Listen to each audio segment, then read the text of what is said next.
श्री शिवाय नमस्तुभ्यम। दोस्तों, आज हम आपको भगवान शंकर की बड़ी ही अद्भुत कहानी सुनाने जा रहे हैं। एक बार भगवान भोलेनाथ पृथ्वी लोक पर भ्रमण करने जा रहे थे। तब उन्होंने एक युवा को देखा। वह ईश्वर को दोष देता जा रहा था। वह अपने जीवन से निराश था, दुखी था। तब भगवान शंकर बौद्ध भिक्षु का रूप धारण करके उस युवा को असली दुख के बारे में ज्ञान देते हैं। तो चलिए इस कहानी के माध्यम से समझते हैं कि असली दुख क्या है।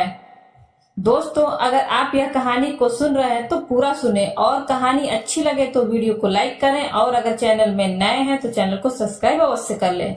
दोस्तों, सुख और दुख एक ही सिक्के के दो पहलू हैं। यह बात तो आपने सुनी ही होगी। सुख और दुख लगातार हमारे जीवन में आते रहते हैं और हमें लगता है कि हमारे जीवन में हजारों दुख हैं, हजारों समस्याएं हैं। लेकिन अगर आप वास्तविक तौर पर देखें, अगर आप इस बात को अच्छी तरह से समझें तो आप यह समझ पाएंगे कि हमारे जीवन में एक ही दुख होता है। और दुख क्या है वह हम इस कहानी के माध्यम से जानेंगे। और उस दुख का निवारण, उस दुख का समाधान क्या है वह भी हम इस कहानी के माध्यम से जानेंगे। दोस्तों, कहानी के अंत तक बने रहें। एक समय की बात है, एक गांव में एक व्यक्ति रहता था। उसका नाम सोनू था। वह बड़ा आलसी था। वह अपने जीवन से बड़ा निराश था। इसका कारण यह था कि वह अब तक अपने जीवन में कुछ भी हासिल नहीं किया था। वह कुछ भी नहीं किया करता था। उसके घर वाले भी इस बात से बहुत परेशान रहते थे।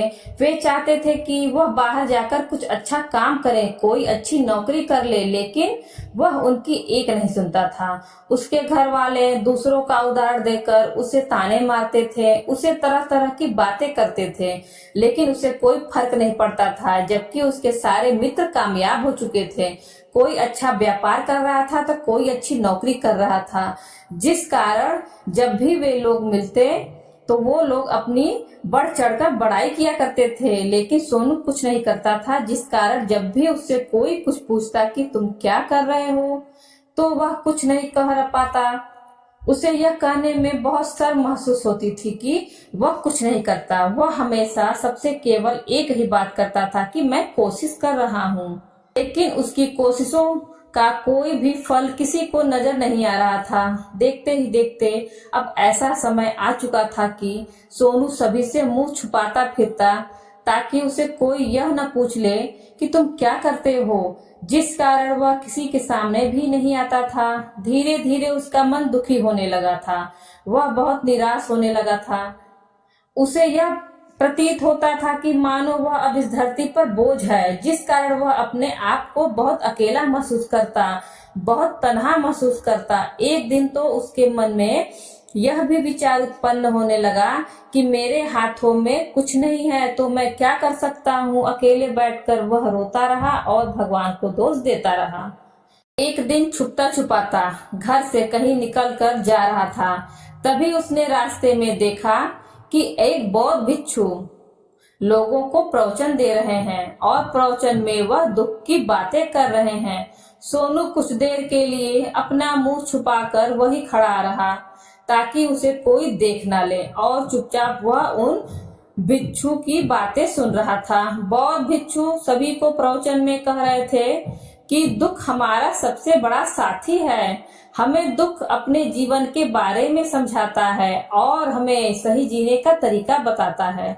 यह हमारे गुरु की तरह है जिससे हमें सीखना चाहिए। आप चाहे तो अपने जीवन में दुखों को अपना गुरु बना सकते हैं और उससे सीख सकते हैं, या फिर आप चाहे तो अपने दुखों पर बैठकर रो सकते हैं, लेकिन इससे आपको कोई लाभ नहीं मिलेगा, बल्कि आप दिन ब दिन और कमजोर होते जाएंगे, निराश होते जाएंगे। सोनू छुप छुप कर बौद्ध भिक्षु की सारी बातें सुन रहा था।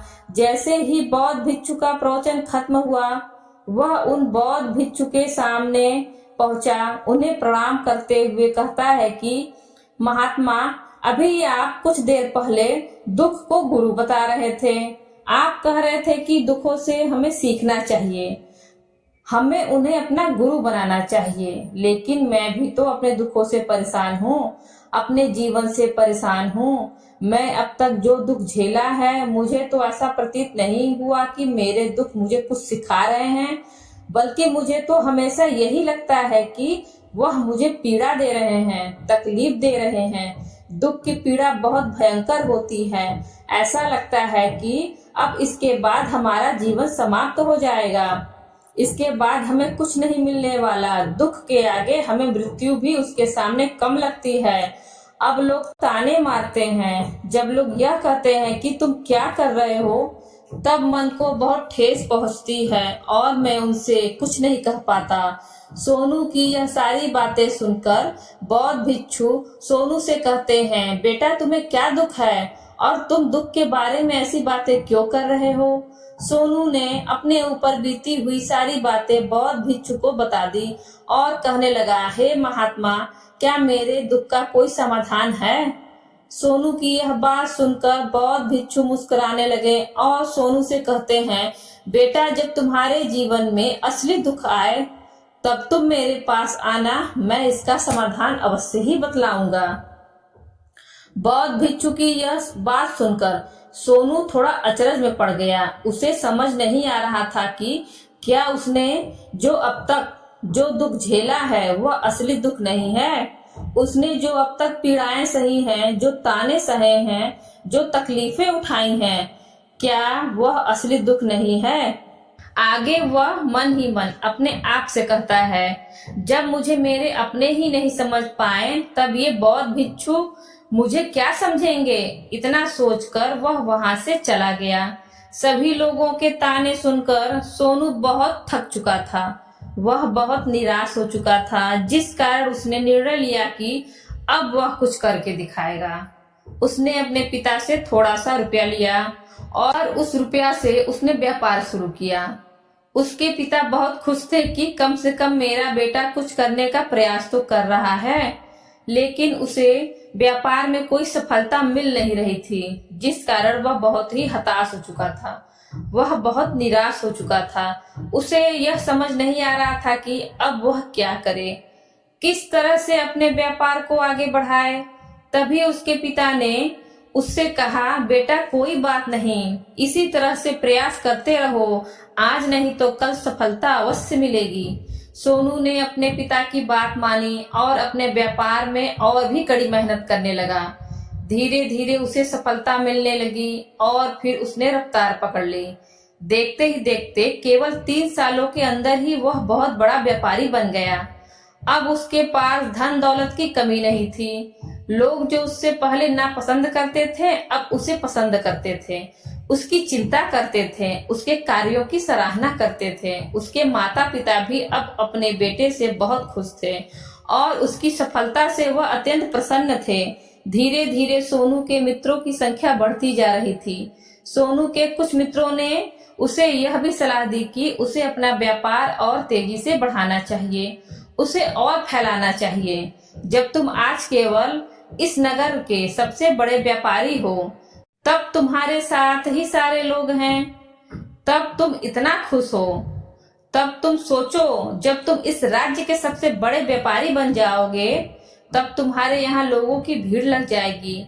लोग तुमसे मिलने के लिए समय निकालेंगे, यहाँ तक कि इस राज्य का राजा भी तुमसे मिलना चाहेगा, तुम्हारी तारीफ करेगा। सोनू को अपने दोस्त की बात बहुत पसंद आई।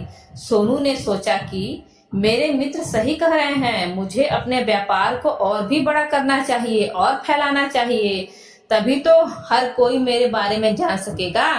उसने अपने समय को बिना गवाए अपने व्यापार में और मेहनत करने लगा, लेकिन अब की बार उसके मन में धैर्य नहीं था, जिस कारण उसने कुछ अनुचित कदम उठाए ताकि उसका व्यापार जल्दी से जल्दी बड़ा हो जाए। उसने कई लोगों से अधिक मात्रा में धन उधार ले लिया, जिससे उसके ऊपर काफी कर्ज हो चुका था। और इतना ही नहीं, वह यहाँ भी नहीं रुका, उसने अधिक से अधिक मुनाफा कमाने के चक्कर में अपने माल की गुणवत्ता को भी खराब कर दिया, जिससे अब उसके माल में वह बात नहीं रह गई जो पहले। लेकिन वह अपने मित्रों की बात सुनता रहा, जैसा उसके मित्र कहते थे वह वैसा ही करता चला जा रहा था। यहाँ तक कि उसने अपने व्यापार को और भी तीव्रता से बढ़ाने के लिए अपने दूसरे छोटे व्यापारियों के खिलाफ षड्यंत्र भी रचना शुरू कर दिया था। उसके मन में अब पहले जैसा वह सुकून नहीं था। उसे अब रातों को नींद नहीं आती थी। वह सदैव इसी विचार में लगा रहता था कि किस तरह से उसका व्यापार पूरे राज्य में फैल जाए और वह इस राज्य का सबसे बड़ा व्यापारी बन जाए, जिस कारण वह दिन रात केवल इसी मेहनत में लगा रहता कि किस तरह से उसका व्यापार जल्दी से जल्दी बड़ा हो जाए। हालांकि उसके पास सब कुछ था, घर, गाड़ियां, नौकर चाकर, सभी सुविधाएं, लेकिन उसके बावजूद भी वह उन चीजों का लाभ नहीं उठा पा रहा था, क्योंकि उसका पूरा ध्यान केवल अपने व्यापार को और उन्नति पर ले जाना था। एक दिन सोनू अपने रथ पर बैठकर एक मार्ग से होकर गुजर रहा था कि तभी रास्ते में उसे गुरुवर का आश्रम दिखा। यह देखकर वह उन बौद्ध भिक्षु के पास गया और बौद्ध भिक्षु से कहने लगा, हे महात्मा, आपने कहा था कि जब मेरे जीवन में कोई असली दुख आए तब मैं आपके पास आऊं। आज मेरे जीवन में असली दुख है, इस कारण मैं यहाँ पर आया हूँ। आज मैं बहुत दुखी हूँ। मेरे पास सब कुछ होते हुए भी मैं उनका लुत्फ नहीं उठा पाता।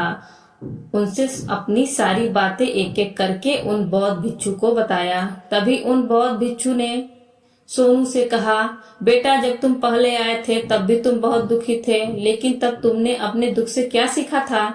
इसके जवाब में सोनू उन बौद्ध भिक्षु से कहता है, हे महात्मा, जब मैं अपने जीवन में कुछ नहीं कर पा रहा था तब मैंने अपने दुखों से यह सीखा था कि केवल सोचने मात्र से कुछ नहीं होगा, उसके लिए हमें कुछ करना भी पड़ेगा और केवल कोई काम करना ही हमें सफल नहीं बनाता, उसको अंजाम तक पहुंचाना हमें सफल बनाता है। फिर चाहे रास्ता कैसा भी हो, फिर चाहे परिस्थितियां कैसी भी हो, फिर चाहे कितनी ही बाधाएं आपके रास्ते में क्यों ना आ जाए, ऐसा क्यों न लगने लगे कि आप अपने जीवन में कुछ नहीं बचा और आप कुछ नहीं कर सकते, तब भी हौसला बनाए रखो, उम्मीद ना छोड़ो और अपने कार्य पर डटे रहो। जब तक कि मैं अपने कार्य को सफल नहीं कर लेता, जब तक कि मैं अपने लक्ष्य तक नहीं पहुंच जाता, तब तक मैं इस कार्य को करता रहूंगा। मैं इस कार्य में अवश्य सफल होकर ही रहूंगा। जबकि बाकी लोग केवल सफल लोगों को महत्व देते हैं, उनके कर्मों को नहीं। सोनू की यह सारी बातें सुनकर वह बौद्ध भिक्षु मुस्कुराने लगे और सोनू से कहते हैं, बेटा, जब तुम्हारे जीवन में असली दुख आए तब तुम मेरे पास आना, मैं तुम्हारी समस्या का समाधान अवश्य करूंगा। इतना कहकर वह बौद्ध भिक्षु वहां से उठकर चले गए। सोनू एक बार फिर से उनकी यह बातें सुनकर आश्चर्यचकित रह गया। उसे अब यह समझ नहीं आ रहा था कि क्या उसने जो दुख देखा है, उसने जो जो तकलीफें अब तक सही हैं, क्या वह असली दुख नहीं है। उसके मन में अब एक सवाल उत्पन्न होने लगा कि असली दुख क्या है और इसकी पहचान क्या है, और मुझे कैसे पता चलेगा कि इस समय में मैं असली दुख में हूँ। वह यह सब सोच ही रहा था कि वह बौद्ध भिक्षु सोनू के पास एक बड़ा घड़ा लेकर पहुंच जाते हैं। उस घड़े के अंदर सोने के सिक्के थे। उस घड़े को देते हुए वह बौद्ध भिक्षु सोनू से कहते हैं, बेटा, तुम इसे उस पेड़ के नीचे दबा दो, क्योंकि यह मेरे किसी काम का नहीं है। जब मुझे इसकी जरूरत पड़ेगी तब मैं इसे खोद कर निकाल लूंगा, लेकिन अभी के लिए इसको वहां पर मिट्टी के नीचे दबा दो। सोनू ने उस बौद्ध भिक्षु की बात मानकर उसे पेड़ के नीचे ले जाकर मिट्टी में दबा दिया। इतना करके वह गुरुवर को प्रणाम करता है और वहां से वापस अपने घर की ओर लौट जाता है। धीरे धीरे समय के साथ साथ सोनू व्यापार में और भी ज्यादा उन्नति कर चुका था, लेकिन माल की गुणवत्ता अच्छी न होने के कारण अब उसके व्यापार में घाटा होने लगा और धीरे धीरे ऐसा समय आया कि उसका व्यापार पूरी तरह से चौपट हो गया। अब उसके पास कुछ नहीं बचा था, बल्कि उसने जो कर्जे लिए वह कर्जे भी अब उसे चुकाने थे। लेकिन वह तो यह सोचकर निश्चिंत था कि उसने जो कुछ भी कर्जे लिए हैं वह कर्जे उसने अपने मित्रों से लिया है, जिस कारण वह उन्हें लौटाने में थोड़ी देर अवश्य कर सकता है। वह तो यह सोच रहा था कि उसके मित्र उसके बुरे समय में साथ देंगे, किंतु सबसे पहले उसके मित्र ही अपना कर्जा वापस लौटाने की मांग करने लगे। तब सोनू को एहसास हुआ कि कोई भी अपना नहीं है। उसने अपने मित्रों से उसे कर्ज को लौटाने के लिए थोड़ी सी मोहलत मांगी, लेकिन सोनू के किसी भी मित्र ने कर्ज लौटाने के लिए वह मोहलत नहीं दी, बल्कि उसे जान से मारने की धमकी देने लगे। अपने मित्रों के मुंह से यह सब सुनकर सोनू बहुत ही आश्चर्यचकित रह गया। वह जो कुछ भी सोच रहा था सब कुछ उल्टा पड़ गया। जिस व्यापार के चलते उसके इतने मित्र बने थे, इतने शुभचिंतक बने थे, वे सब उससे दूर जाने लगे। हर कोई उससे पीछा छुड़ाना चाहता था, कोई भी उसका साथ नहीं देना चाहता था। धीरे धीरे उसकी सारी संपत्ति नीलाम हो गई। अब उसके पास कुछ नहीं बचा था, वह सड़क पर आ चुका था। उसने हार मानकर अपने माता पिता से कहा, पिताजी मेरी मदद कीजिए, मेरे ऊपर बहुत कर्ज है, मुझे उसे लौटाना है, कृपया करके मुझे थोड़ा सा धन दे दीजिए।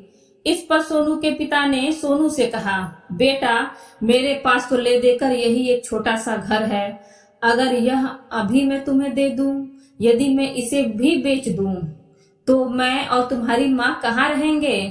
हमें भी तो डर डर की ठोकरें खानी पड़ेंगी, हमें भी सड़कों पर भीख मांगनी पड़ेगी। ले देकर अब हमारे पास केवल यही संपत्ति बची है, इसलिए मैं तुमसे क्षमा मांगता हूँ। अपने माता पिता के मुख से यह सुनकर सोनू चुपचाप वहां से चला गया और मन ही मन सोच रहा था कि अब मेरे पास कुछ नहीं बचा, जो था वह सब तो लुट गया, बर्बाद हो गया। अब मैं जी करके क्या करूंगा? अब मेरे पास केवल एक ही रास्ता है जिससे मैं अपने कर्जदारों से अपना पीछा छुड़ा सकता हूँ। यह सोचता हुआ वह एक ऊंची पहाड़ी की ओर पहुंचा। वह पहाड़ी पर चढ़ता ही जा रहा था, तभी उसे याद आया उन बौद्ध भिक्षु ने कहा था कि जब तुम पर असली दुख आए तभी तुम मेरे पास आना, मैं तुम्हारी समस्या का समाधान अवश्य करूंगा। यह सोचकर सोनू के मन में एक बार फिर से उम्मीद की किरण दौड़ी। सोनू तुरंत दौड़ता हुआ उन बौद्ध भिक्षु के पास पहुंचा और सोनू ने उन्हें प्रणाम करके अपने ऊपर बीती हुई हर एक बात बता दी और कहने लगा कि हे महात्मा, आपने कहा था कि जब मेरे ऊपर असली दुख आएगा तब आप उसका समाधान अवश्य करेंगे। तभी वह बौद्ध भिक्षु सोनू की इस बात को सुनकर मुस्कुराने लगे और कहते हैं, बेटा कहाँ है असली दुख? जब तुम्हारे जीवन में असली दुख आएगा तो मैं उसका समाधान अवश्य करूंगा। उन बौद्ध भिक्षु के मुख से यह सुनकर सोनू के सब्र का बांध टूट गया और सोनू ने उन बौद्ध भिक्षु से कहा, महात्मा आखिर असली दुख क्या होता है? क्या मैंने आज तक जो भी दुख झेला है, जो भी तकलीफें झेली हैं, क्या यह दुख नहीं है? क्या इसे दुख नहीं कहते? तभी वह बौद्ध भिक्षु सोनू से कहते हैं, बेटा पहले तुम मुझे यह बताओ, तुमने अपने दुख से क्या सीखा?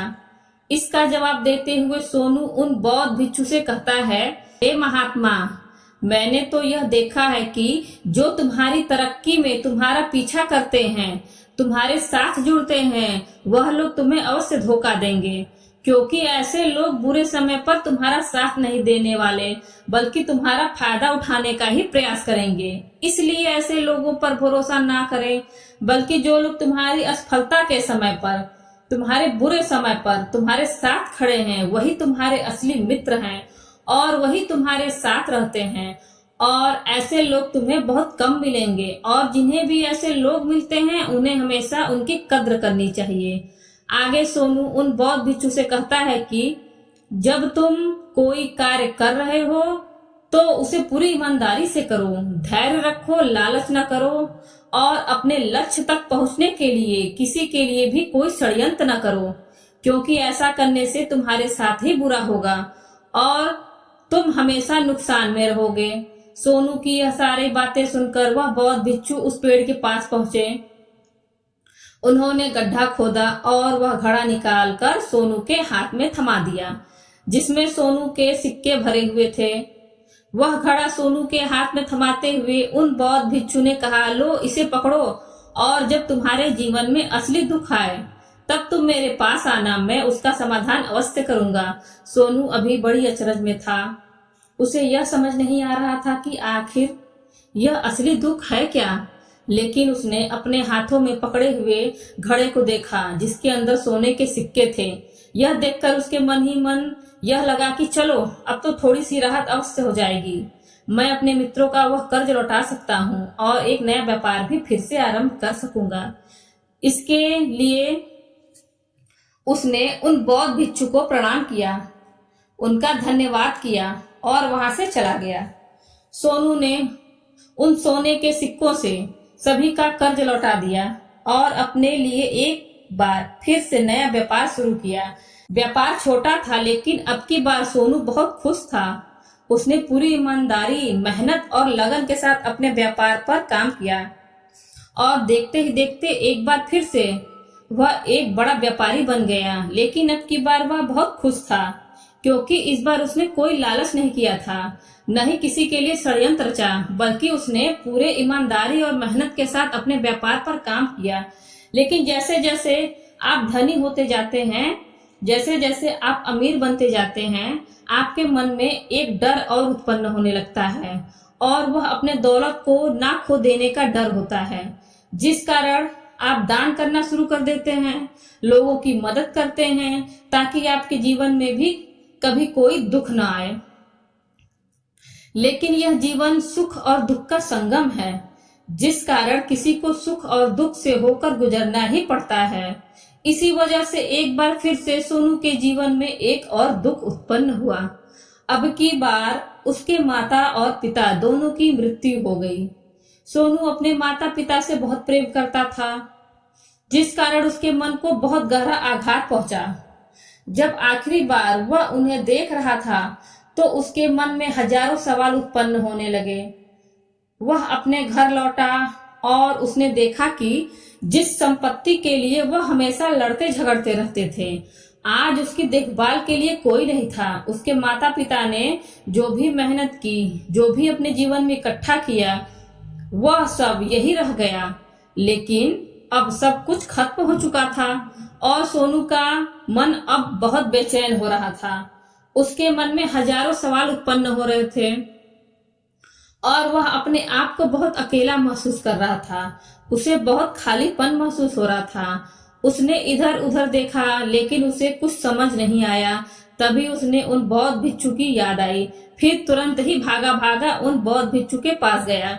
उसे देखते ही उन बौद्ध भिक्षु ने सोनू से सवाल किया और कहा, क्या बात है बेटा, क्या फिर से कोई दुख आ पड़ा है? तभी सोनू ने कहा, नहीं गुरुदेव, अब तो सब ठीक है, लेकिन आज मेरे माता पिता की मृत्यु हो गई और मैं बहुत अकेला महसूस कर रहा हूँ। मैं बहुत दुखी महसूस कर रहा हूँ, जैसे कुछ खाली सा है, जैसे कुछ अकेलापन सा है। तभी वह बौद्ध भिक्षु सोनू से कहते हैं, बेटा, इसमें दुखी होने वाली क्या बात है? यह तो जीवन है, एक दिन तो सभी को जाना है। यहाँ पर कोई भी रहने नहीं आया और न ही कोई रहेगा। हम सबकी एक न एक दिन मृत्यु होनी ही है और मृत्यु कब आएगी यह कोई नहीं जानता। हो सकता है कि तुम्हारी मृत्यु कल ही हो जाए या फिर आज। और अभी यह सुनकर सोनू आश्चर्यचकित रह गया। उसने उन बौद्ध भिक्षु से कहा, हे महाराज, आप यह क्या कह रहे हैं? मैं तो अभी जवान हूँ और मुझे तो अभी पूरी उम्र जीनी है। मैं अभी और जीना चाहता हूँ, कुछ और करना चाहता हूँ, और आप कह रहे हैं कि मैं अभी मर जाऊंगा। बौद्ध भिक्षु ने कहा, सब जी रहे हैं इसी भ्रम में कि मृत्यु केवल दूसरों को आती है, बूढ़ों के पास आती है, लेकिन जवान और बूढ़े मर जाते हैं, बच्चे मर जाते हैं। मौत का उम्र से कोई लेना देना नहीं है। यह सभी को प्रभावित करता है। बौद्ध भिक्षु की ये बातें सोनू के मन में घर कर गई और वह चुपचाप चला गया। लेकिन उसका मन अभी भी बेचैन था। वह खाली महसूस कर रहा था। वह सारा दिन अपने बारे में ही सोचता रहा कि वह कौन है, वह इस दुनिया में क्यों आया है। क्या जीवन का लक्ष्य केवल चीजों को खाना और मरना है? ऐसे कई सवाल उसके दिमाग में लगातार उठ रहे थे, लेकिन उन्हें अपने किसी भी सवाल का जवाब नहीं मिल रहा था और उसका दुख दिन ब दिन बढ़ता ही जा रहा था। इसलिए कुछ दिन बाद वह फिर से बौद्ध भिक्षु के पास पहुंचा और बोला, हे स्वामी, मैं बहुत दुखी हूँ, क्योंकि मैं यह नहीं जान पा रहा हूँ कि मैं कौन हूँ और मैं इस दुनिया में क्यों आया। यह सुनकर बौद्ध भिक्षु मुस्कुराए और बोले, आज आपके जीवन में पहली बार सच्चा दुख उत्पन्न हो गया है। यह वास्तव में दुख कहलाने के लायक है। हम नहीं जानते कि हम कौन हैं, हम क्यों आए हैं, क्या करें, कैसे करना है। सोनू ने उन बौद्ध भिक्षु से कहा कि उसकी दुर्दशा दूर करो। तब बौद्ध भिक्षु ने कहा, हम सभी इंसान हैं, जीवन भर संग्रह करते रहते हैं। सोनू ने कहा कि सभी इंसान जीवन भर धन, सम्मान, परिवार, प्रतिष्ठा, मित्र, शत्रु आदि जमा करता है। बौद्ध भिक्षु ने पूछा, क्या हम एकत्र की गई चीजों से कुछ भी अपने साथ ले जा सकते हैं? सोनू ने कहा, कोई भी इंसान अपने साथ कुछ भी नहीं ले जा सकता, वह सिर्फ अकेला ही जाता है। मेरे माता पिता अपने साथ भी कुछ नहीं लेकर गए, सब कुछ धन, संपत्ति, वैभव सब कुछ यहाँ पर छोड़ कर गए। बौद्ध भिक्षु ने कहा, अब मेरी बात ध्यान से सुनो। इस संसार में हमें जो संग्रह करना चाहिए वह हम नहीं करते। चीजें हमारे सामने होती हैं लेकिन हम उन्हें देखने की कोशिश नहीं करते। हमें इस दुनिया में जो कुछ भी इकट्ठा करना है वह हम खुद हैं। हमें खुद को जुटाना होगा ताकि जब हम मरें तो हम एकजुट हो सके। और खुद को पहचानने में सक्षम होने के लिए हम अंदर बटे हुए हैं। हम प्यार, नफरत, गुस्सा, ईर्ष्या में बटे हुए हैं। क्रूरता, धन, स्थिति, प्रतिष्ठा, सम्मान, पहचान, धर्म, जाति, सैकड़ों, हजारों ऐसी चीजें और इच्छाओं में हम विभाजित हैं और टुकड़ों के जीवन में जी रहे हैं। इस विभाजन के कारण हमारी चेतना कभी एक नहीं हो सकती। हमारी चेतना शक्ति बिखरी हुई है, इसलिए हमारे पास इतना समय नहीं है, इतनी ऊर्जा नहीं है कि हम मुड़ सकते हैं और अपने भीतर देख सकते हैं। वास्तव में धन, सम्मान और सुविधाओं का अभाव, लोग इसे दुख समझते हैं और जीवन भर के लिए जो दुख कहकर रोते रहते हैं। दोस्तों, आपको यह वीडियो पसंद आई हो तो वीडियो को लाइक और सब्सक्राइब अवश्य कर दीजिए और अगर आप महादेव के सच्चे भक्त हैं तो कमेंट बॉक्स में ओम नमः शिवाय जरूर लिखें। धन्यवाद।